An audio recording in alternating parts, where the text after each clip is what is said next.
I wish all you warmly welcome to this Cumulus global discussion. And we are focused on experiences of online pedagogy in art and design education. And this discussion is organized by Cumulus Art and Design Teacher Education and Pedagogy Working Group. I'm Martti Raivara. I'm coming from Aalto University, working there as a professor of art education and hosting this event with Andreas Kohl there. And Andreas is coming from Zurich University of the Arts. And we have two presentations and discussions to share, inspired first by Minna Suoniemi, coming from Aalto University, and then Charlotte Axelsson from Zurich University of the Arts. And first we will have Minna's and then following Charlotte. And Minna is visual artist and university lecturer at Aalto University School of Art, Design and Architecture, Department of Art. And Minna focus her teaching on contemporary art and artistic practices, and he's developing interaction between art education and contemporary art, as well as contemporary artistic practices as a pedagogical approach. And Minna's video and film work have been shown in Finland and Europe, as well in Asia and Americas. And works are in the collection of several museums and the state in Finland. And now Minna will share her experiences of online pedagogy on contemporary art and art pedagogy and discuss around that. And these are connected, of course, this special period of COVID. So please, Minna, the screen is yours. Thank you, Martti, and welcome all. It's nice to see Karen joining us also. Hi. So I'll share my Hi, screen. good morning. I was late for other talks with students. Everything works together now. Never mind, you are just on time and we have time to discuss after. So I will now talk about with the title, This is Not Possible, Part 1, Online Experiences on Contemporary Art Pedagogy. Martti already introduced me, and this is me in August in the Eastern Helsinki planning a course in a situation where we temporarily had the dream of meeting our students live again. So we are now all familiar with the situation, but in March when it hit us, I know it was the 13th of March here. I know because we had the master's entrance exam on that exact date, and we kind of had to adjust overnight. But what became urgent really quickly was how to adjust our teaching to support the students, to support their well-being and their learning in the online environment. And my observation was that it was actually not so much the course inhalt, like the course curriculum, that needed to be shaped, but the structure and teaching methods of working with the students, as we all know probably by now. So what I found central was focusing on the student well-being in this situation. Now we talk about spring, and the participants' commitments. And if I could, in a way, take care of these aspects, the well-being, and commit the students to the course, that, in my observation, transferred into their more independent research and artistic work, and committing to the course, committing to the group of the course. So those were like my first key observations. And then the key changes and updates that needed to be done were of course related first and foremost to Zoom time, a different time than real time in my observation. So rethinking the length and structure of lectures, adding more participatory elements. What I've noticed is that what I'm doing now, me talking without discussing with you, is very tiring in Zoom environments. So while teaching the courses, I try to break it down and ask and involve students a lot.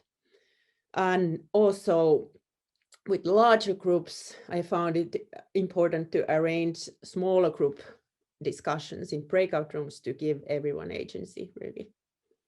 Accessibility is also quite obvious, making all information and material available online, even more than in the usual situation, and making sure that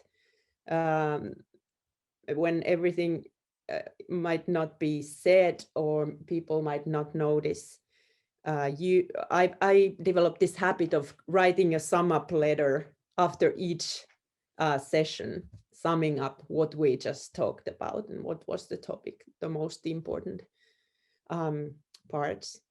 Then what I found key also was to give options, and in a way I mean by this giving mercy to the students a bit more than in the usual situation. So offering different options in completing the course, because the students really, some of them might have difficult situations personally. A lot of them lost their jobs or were alone in the apartment in a city without their family and so on. So kind of supporting those different situations. And of course, what we all have needed, resilience, fostering this atmosphere of allowing feelings and also teaching resilience to the students. But I'm sure by now we all kind of share some of these experiences of updates. So I promised to show some examples of student work. This is what we talked about with Andreas, I remember. So I thought of to look at 4 very different types of courses, which I will now show some examples of. And these courses also are in chronological order, in that sense that in March, this first course, agencies in the fields of arts, was already going on when the transfer happened. And then there is this field trip type of course. Then we jump to the fall, where the COVID situation was a bit better again. This introductory course for all our art education BA and MA students who begin in the program. So I will talk about that a bit. And then finally, this MA course, which is a studio course, artistic practice based. So these questions, one was easy transfer. With this one, we had to ask if we have to cancel, but we didn't. This third one was full of hope, and we thought we might be in contact teaching, but the course was then interrupted by the virus situation again. And the fourth one, we had to find online solutions for this course. So the first course, Agencies in the Field of Arts, is an MA course which focuses on the precarious structures of work life in the field of arts in a philosophical and very practical level. So this is not a studio course, but consists of discussion, readings, lectures, expert visitors, and then very practical things, practicing tools of artistic entrepreneurship, like CV, applications, media, letters, and so on. And this type of course I found after the transfer was actually then quite easy to transfer to online environment. The only adjustment basically, which I then found later on, that needed to be done was to shorten the contact teaching time. So instead of meeting from 1 to 5, we usually, I actually have this course also now, so we usually meet from 1 to 3 or 1 to 3:30, depending if we have a visitor from an institution or so. And so the very basic situation, which we also have now, you have student faces, you discuss with the students, you make sure everyone is involved, or if they have a situation going on, you allow that. They just listen on that session.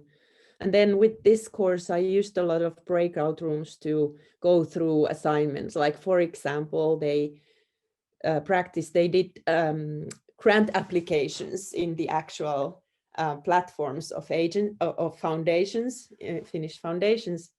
And then they reviewed each other's applications in breakout rooms. And so kind of, instead of discussing everything within the whole group, which would be tiresome in Zoom, they would do it by peer review sessions. So this was easy. This didn't really cause a lot of adjustment, in my opinion. Maybe slightly more, I noticed that every time I meet the students, I tend to ask, so how are you today, especially in the spring? So how is your mental state handling the situation and so on? So more of that than normally, maybe, but otherwise an easy transfer. But the second example, Art, Ecology and Ethics, which is a BA course in a module dealing with the art education and artistic practice in the current ecological situation, of course, and this course is focused on artistic practice and going out of campus to some location, usually like a forest zoological station or something like that. We have in past years spent a couple of days out of location. It always creates, of course, a unique atmosphere and a very intense feeling within the group.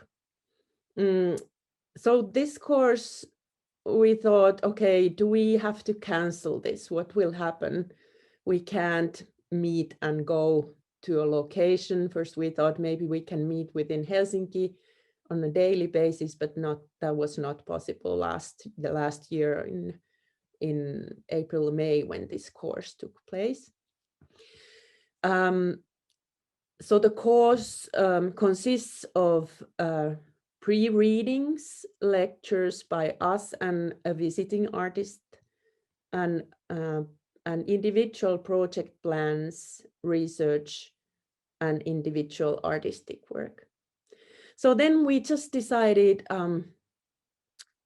we're going to have to trust the students and give responsibility to them. So we asked them to complete their project plans, and then during this intensive study week, we kind of didn't control them that much. We had these voluntary morning meetings every morning which people could attend, but they could also not attend.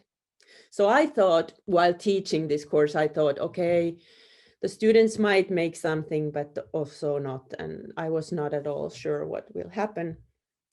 But then what happened was actually that due to this trusting the students and sharing, these morning meetings then turned into quite nice situations of sharing our situations, our individual situations with the group. So the students actually committed to their independent projects really strongly and did really nice projects. This image here is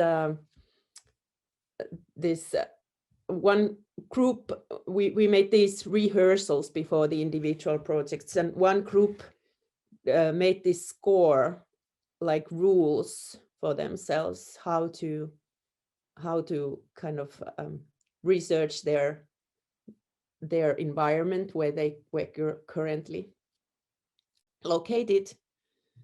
And they did this kind of group work, but in different locations, which was quite nice as a quick rehearsal. Observations of nature environment. And these images are from a project by a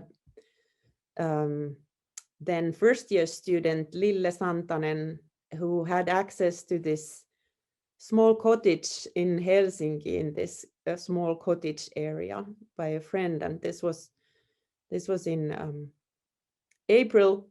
So she decided she will spend a week there overnight and try to survive, and partly without internet. And then kind of she had this plan for herself how to measure the use of time.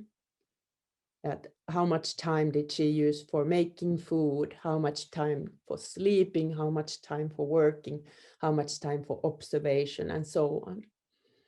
And she made this zine, how do you say it, like a magazine PDF, but to be printed. And these are some of the pages of that zine magazine. For example, this craft work that she ended up doing, she picked the colors from the scenery, from a photograph that she had taken from the cottage towards the sea.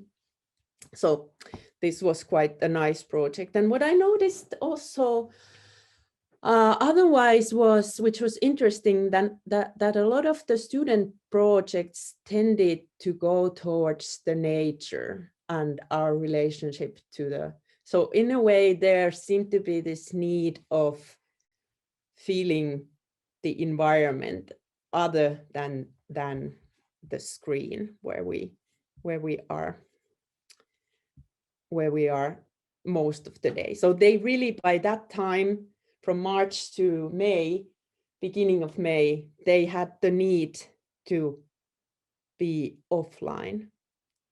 And that was probably why a lot of these projects were kind of about humans' complicated relation with the environment. This is another project by Sini Kivimäki, a second-year student who spent the spring at her parents' or at her cottage in the countryside in rural Finland, and then noticed that one of her favorite spots in the nearby forest had been cut, and then found out that it had been an accident and it has actually had been a protected area. So then she did a large research project of what happened, and here are just two images of her project of the research from the local newspaper.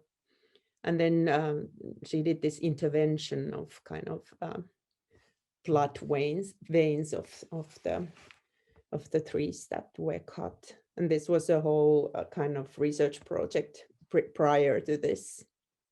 She also did some notes on, because it's quite popular, the area, so there are a lot of visitors, and she talked with the people while working on this. So she included this kind of social aspect to the work, which I thought was nice.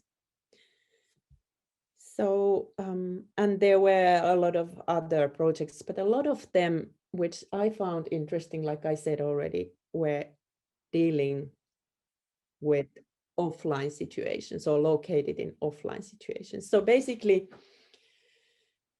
the students did what we had planned, with the only exception that we were not together in a location, offline location, but they each found their individual ways of dealing with the situation.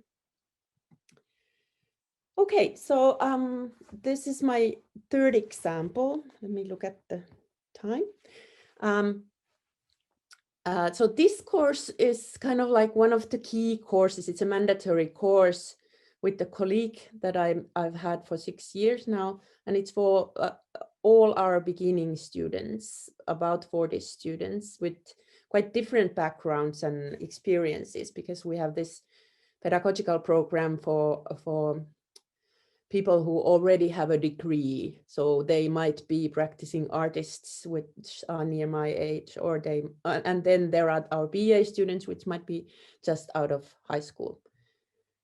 So this course really, one of the topics on this course is the kind of like the power positions and how to understand the other and how to be empathetic and respect the other, even if they have a very different point of view to things. And the course structure is one intensive week in the beginning of the study year in September, and then 2 days a week or two after, summing up what we've done. And there are a lot of themes. It's a kind of Maria, my colleague, said it nicely, that we kind of try to puncture the views on art education rather than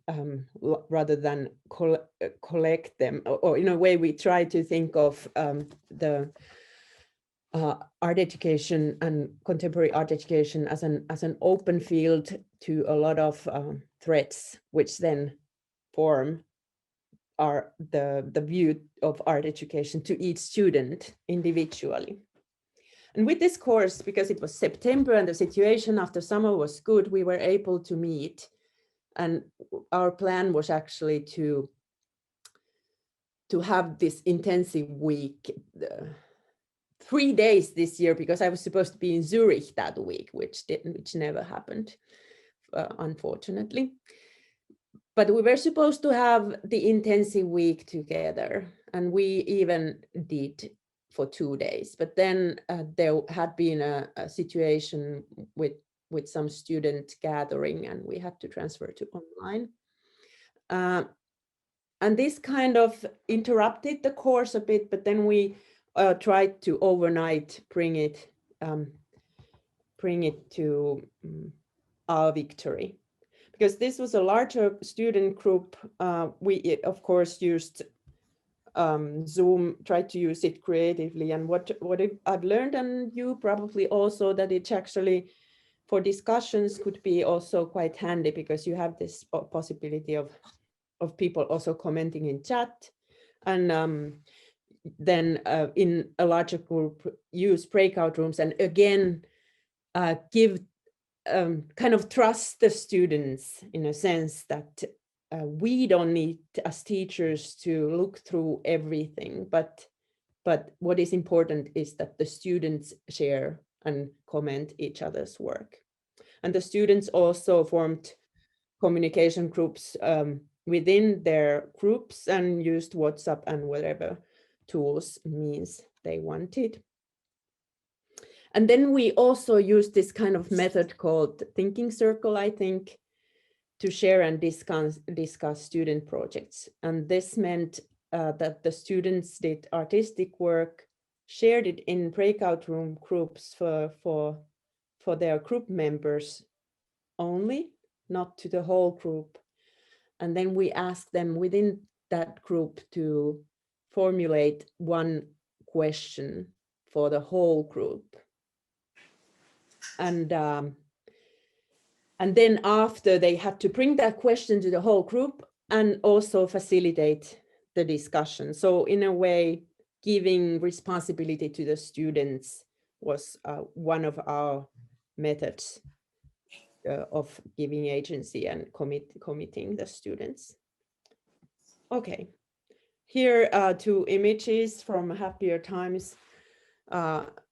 Here, me and Maria planning the course before the course, and then during those 2 days in Otaniemi campus, before, in the beginning of the course. Oops, I'm stuck. Oops, I was stuck. Here, just a glimpse to our our course platform, which we have for each course in Aalto. And I just highlighted here the course interruption.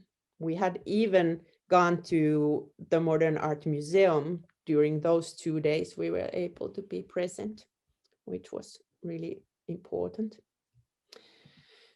And here just a screenshot of the chat, which really I think adds to also different learners an opportunity to engage, especially in this course where there are those master students who might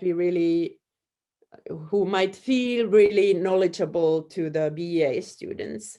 So then we realized that this chat is a good way for the BA students to also get involved, even if they feel that it's too much for them to speak in a Zoom of 40 people that just met each other.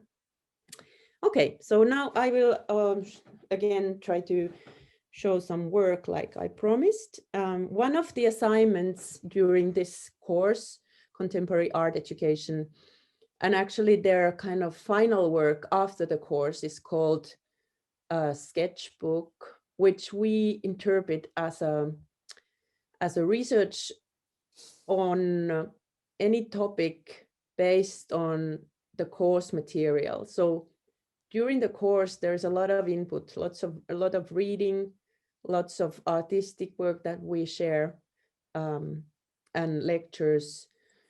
And the students choose one theme that interests them and research that further.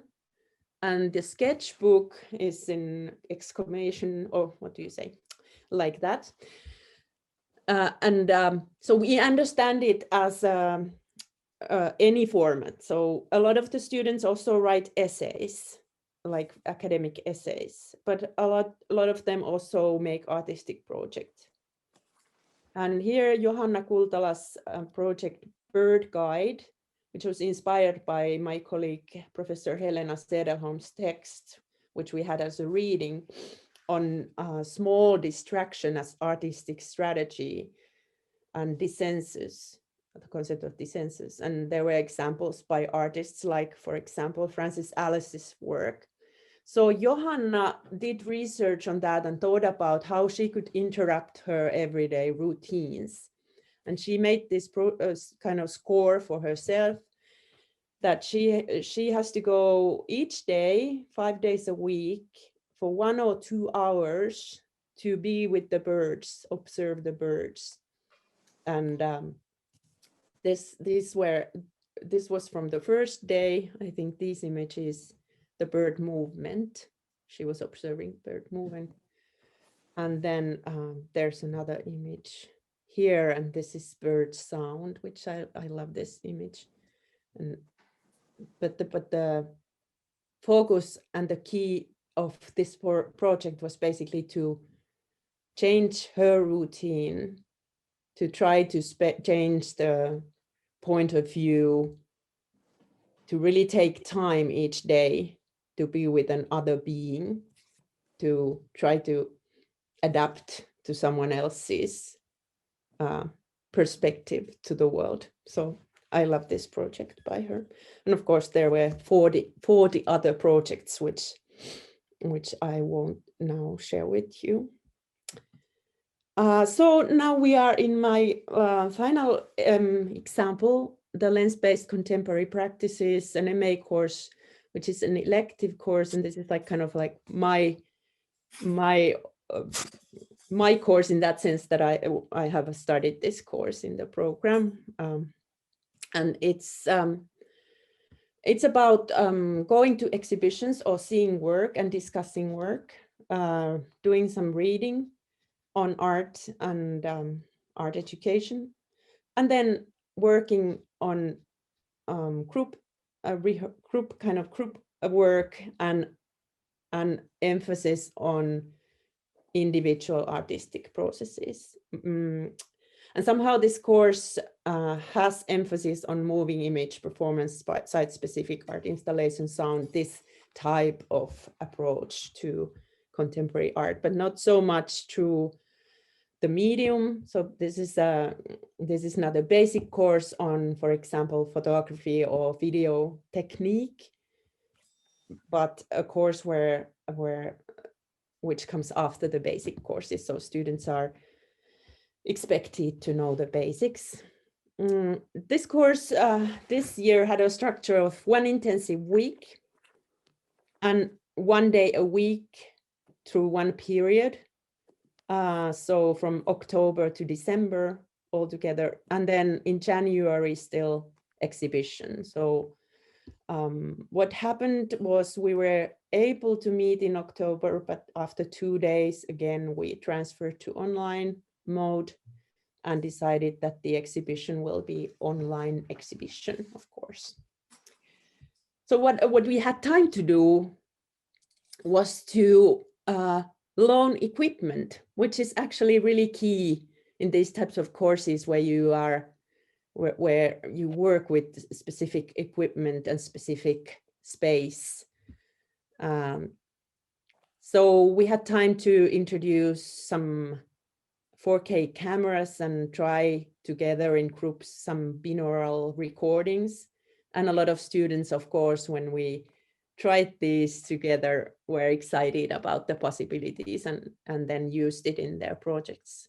And we were able to loan stuff from the campus, but editing then later on, when the situation got worse, had to be arranged and caused, of course, some challenges. We were able to have limited access to the edits, but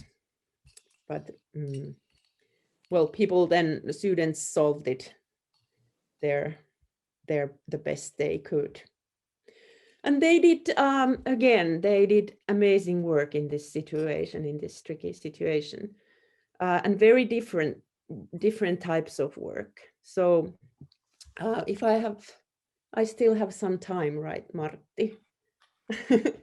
So I would show 3 projects still, and then give you a link to the exhibition, so you can all join and observe the work of the others as well.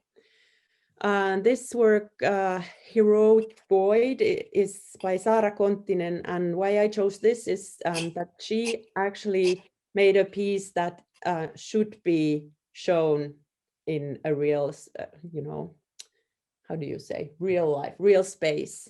It's a 2-channel installation, and she would love to show it in large format installed. So let's see if this works. What I do actually with my students is that I share the link in chat. I don't know if you want me to. Maybe I'll just demonstrate how I would do it with my students. Here I'll give you the link to the work, and now we could go for 2 minutes to look at the work. It's a loop, so please mute your mics and we will meet back here in 2 minutes. Now this will of course be stupid for the recording, but we will share the link. Now this work of course has an idea that it has 2 loops where the movement goes the opposite way. So you can't really, this work really doesn't work in online as well as it's meant to be. Okay, I will show another piece by another student. And this was filmed with the really new equipment to her, this 4K equipment, and she had one peer student to assist her. So yeah, I like how she kind of combines the dystopic environment with this kind of tragicomical heroic figure in the piece. And another piece is then actually really having its whole motivation from the situation, from this online situation. And this is a website by Joni Mäkelä called The Midnight Cowboy. And it's very carefully thought also by form. So as you can see, the website address is 0000 cowboy. And when you, now I'll change to, again, it's combining the online to analogical. What he did was based the whole project on a Berlin trip where he took analogical photographs and then kind of recreated this experience that he had. And it was about missing out. Like, you know, Midnight Cowboy is, of course, a reference to the 1969 film by Schlesinger, Midnight Cowboy, and kind of like an outsider coming to a hot, cool city environment and then trying to fit in. And his experience was missing out, and kind of what he expected was to have this great experience of belonging and partying. And what he ended up doing was staying in his hotel room and feeling really isolated. So this website is kind of like a story of that experience, where he includes messaging, images, and you can advance by plus minus scrolling, like a analog photography combined to the website environment. I can also, oops, go back one more and give that to you in the chat. Where's my chat? I've lost my chat there. So here the address to his project. And I love how he actually took the situation, the pandemic, as a starting point and created the whole piece in the online platform. Okay, and now the last project. I noticed that I have taken a lot of time. Maybe we would also like to discuss Lotta Jalava's project, Interception, was this kind of process work where she was working with the weather. And her starting point was to was also this kind of need. It was a personal loss, a situation in her personal life, and she felt this need of feeling something. And how she coped with that was to create a situation where she very concretely felt the weather on her body. So she's listing different equipment needed, different working equipment, which varies from Gore-Tex shoes to canvas for a GoPro camera. And what she does, the work also takes the form of this website blog.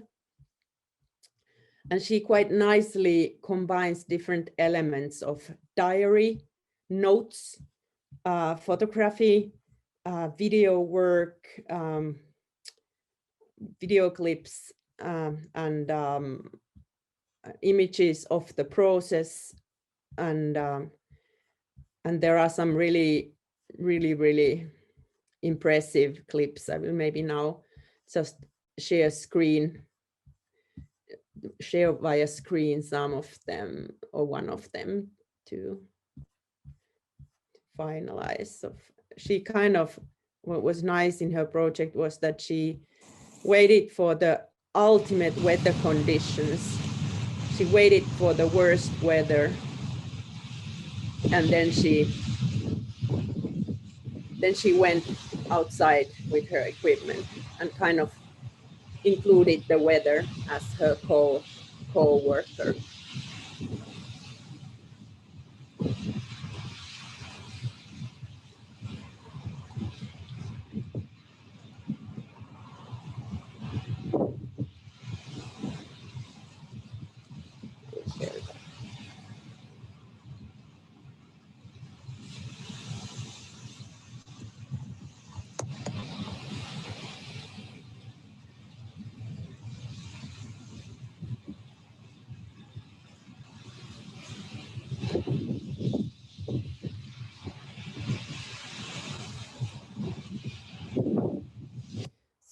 So again, this kind of like ultimate contrast to this situation which we share, where we sit by our computers.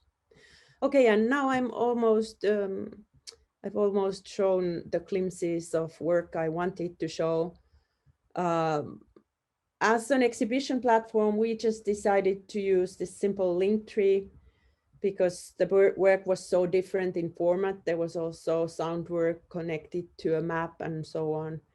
But otherwise, we used the normal procedure, so to say, visiting artists. We had a visiting artist in our critique, and we were sharing the work like we share here, discussing. And one thing I like to do is appoint opponents to have to give everyone their turn to speak. So we also had an online opening, which is of course not so much fun as a real opening. But here is our exhibition. It's very kind of plain, and not all students were able to participate. They didn't finish on time or wanted to continue their projects, but there are some here to share. And yeah, I hope so this is the exhibition where you just then click to different projects. I hope I didn't take too much time. It would have been nice to also discuss the work while showing it, but I did the exact thing that I never do when I teach. I was just talking. I was the talking head. So sorry about that. But maybe there are comments now on the projects that I showed or something else. Thank you, Minna. I think it was very important to see the results or these images of these projects, because it's the key of our work. So any comments or questions to Minna? We are so few, so please just open your microphone and make your question. I'm all interested in kind of the project praise, how well you did the whole gallery exhibition. You turned it into this kind of digital platform version of itself. What kind of discussion did that spark? Did you have kind of some resistance of it, or you just told me that there were some pupils that didn't get their work done in a time, but how about those who finished their work, and how did you kind of plan the exhibition within a digital platform together? I found that really interesting. Mm-hmm.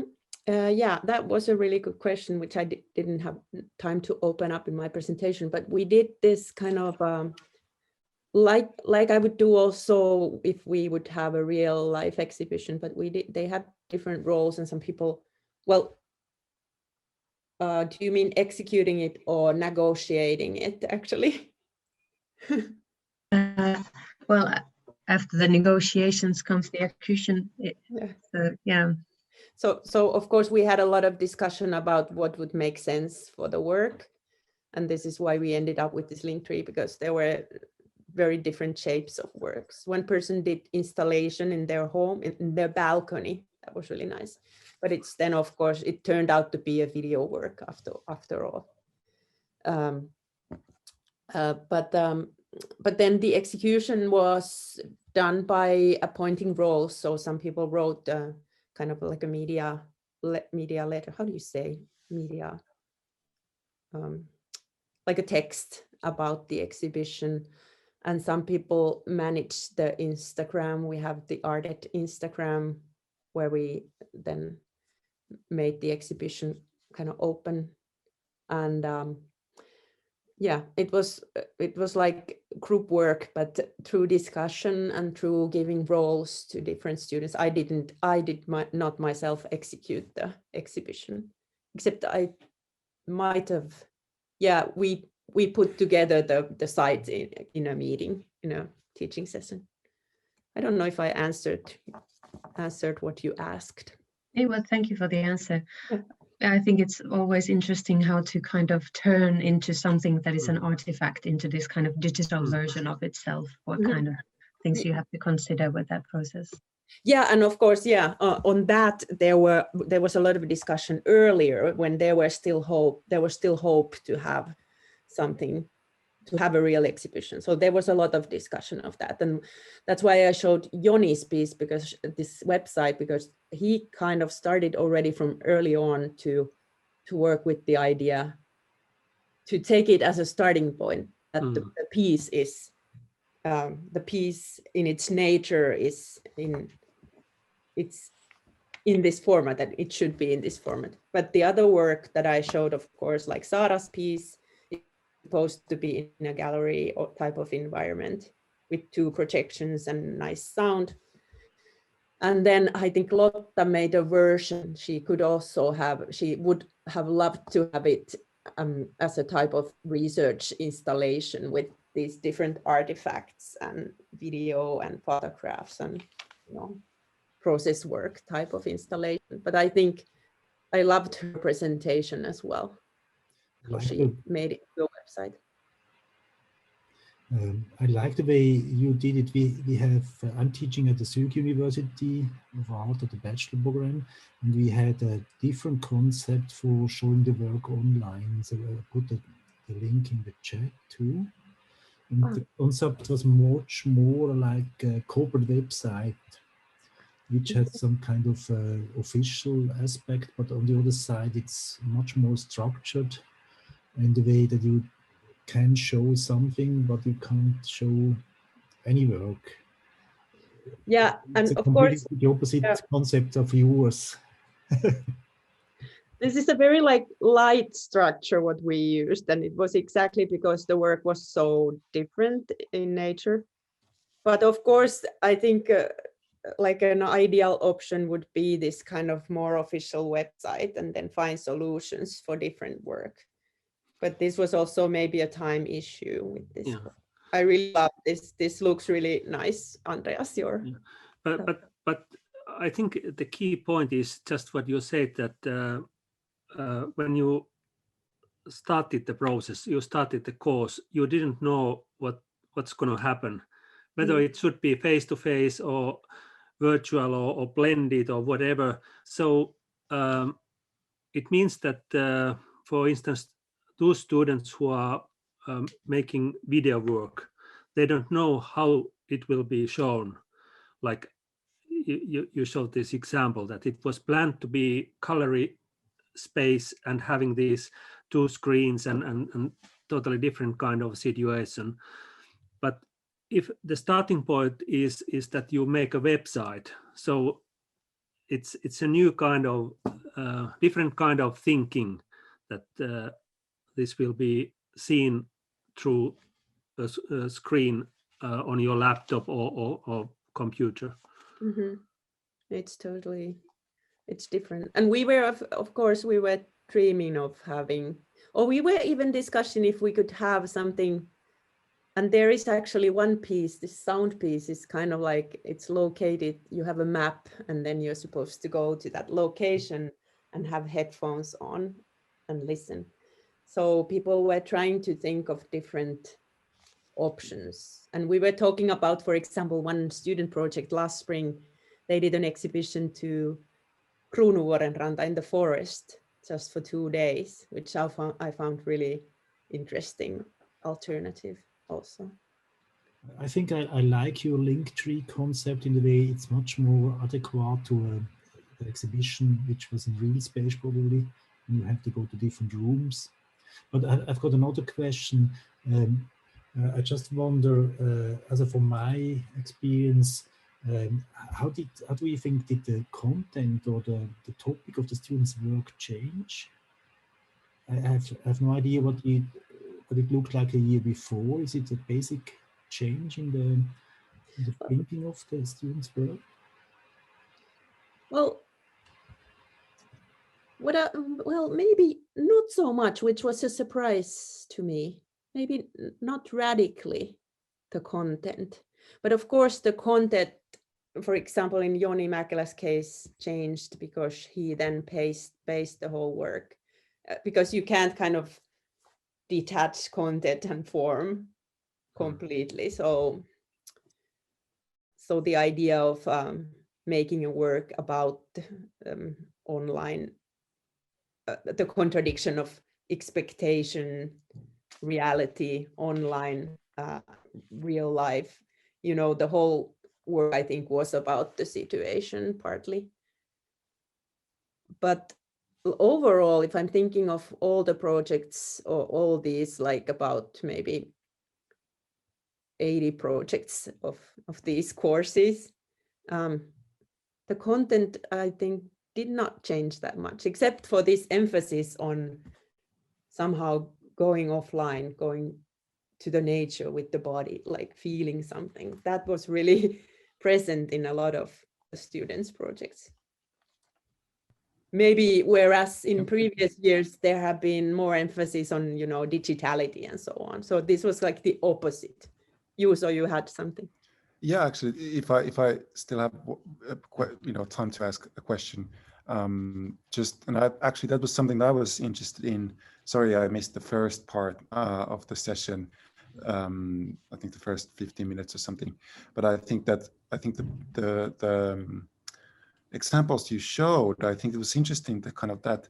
Also, I think you touched upon this idea of contrast, right? That there's a strong contrast between the kind of work, the kind of like that you actually go there in the nature, you kind of like expose yourself there in that kind of environment, versus then the kind of maybe the experience of learning and teaching that we currently have, which is like, I think totally opposite of what was, I think, present in some of the works that you showed. So I think that I was just curious, like, how do you facilitate that contrast pedagogically? How does that, like, what that means? Of course, it's a kind of maybe doesn't need to be kind of an abstract question, but more like I'm just fascinated about like what kind of like discussions, what kind of negotiations, what kind of like teaching and learning happened there, that you would have this kind of interesting tension between the experience of online learning and the work of art that were produced.